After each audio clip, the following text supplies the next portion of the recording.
We have bloody Senate. क्या कहते रहिए? Thank you friends.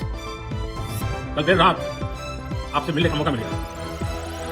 मेरे जो वीडियो पोस्ट किया था उसको जिस प्रकार से आपने रिस्पॉन्ड किया। 25 जुलाई 2026 नई दिल्ली। आज भारत की राजनीति में एक ऐसा घटनाक्रम हुआ जिसने पूरे देश का ध्यान अपनी ओर खींच लिया। केंद्रीय शिक्षा मंत्री धर्मेंद्र प्रधान ने अपने पद से इस्तीफा दे दिया।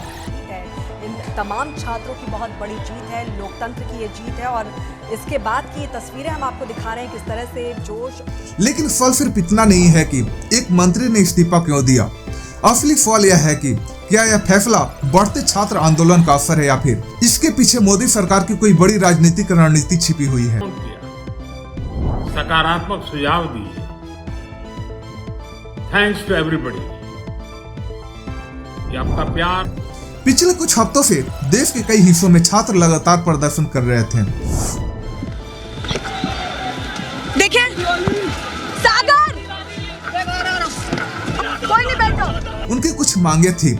परीक्षा से जुड़े विवादों को निष्पक्ष जांच हो, दोषियों पर कार्रवाई हो और जवाबदेही तय की जाए।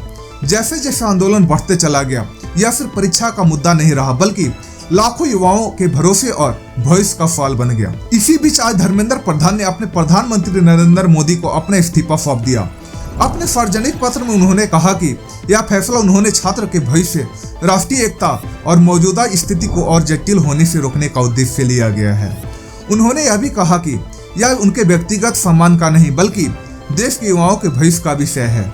लेकिन यहीं से एक नया सवाल खड़ा होता है, क्या यह सिर्फ नैतिक जिम्मेदारी लेते हुए दिया गया इस्तीफा है या फिर सरकार के बढ़ते जन दबाव को शांत करने की कोशिश कर रही है। इसका कोई आधिकारिक उत्तर अभी सामने नहीं आया है, लेकिन अलग अलग राजनीतिक दल के लोग अपनी अपनी राय रख रहे हैं। इसलिए इन दावों को तथ्य नहीं बल्कि राजनीतिक विश्लेषण के रूप में ही देखा जाना चाहिए। इस्तीफे की खबर सामने आते ही दिल्ली के जंतर मंतर समेत कई स्थानों पर प्रदर्शन कर रहे छात्रों और समर्थकों ने इसे अपनी बड़ी जीत बताया।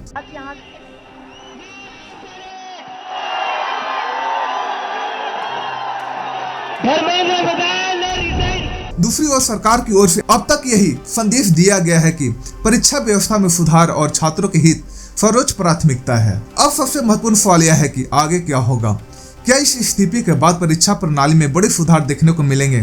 क्या जांच एजेंसियां कार्रवाई और तेज होगी? और सबसे बड़ी बात, क्या इससे लाखों छात्रों का टूटा हुआ भरोसा वापस लौट पाएगा? प्रधानमंत्री नरेंद्र मोदी के सामने चुनौती केवल नया शिक्षा मंत्री चुनने का नहीं है, बल्कि असली चुनौती देश के युवाओं को यह भरोसा दिलाने की है कि उनकी मेहनत किसी भी तरह की गड़बड़ी की भेंट नहीं चढ़ेगी। क्योंकि जब शिक्षा व्यवस्था पर सवाल उठते हैं तब केवल एक परीक्षा नहीं बल्कि पूरे देश भविष्य पर सवाल उठते हैं। आज का इस्तीफा भारतीय राजनीति का एक महत्वपूर्ण अध्याय जरूर बन गया है, लेकिन इस कहानी का अंत अभी नहीं हुआ।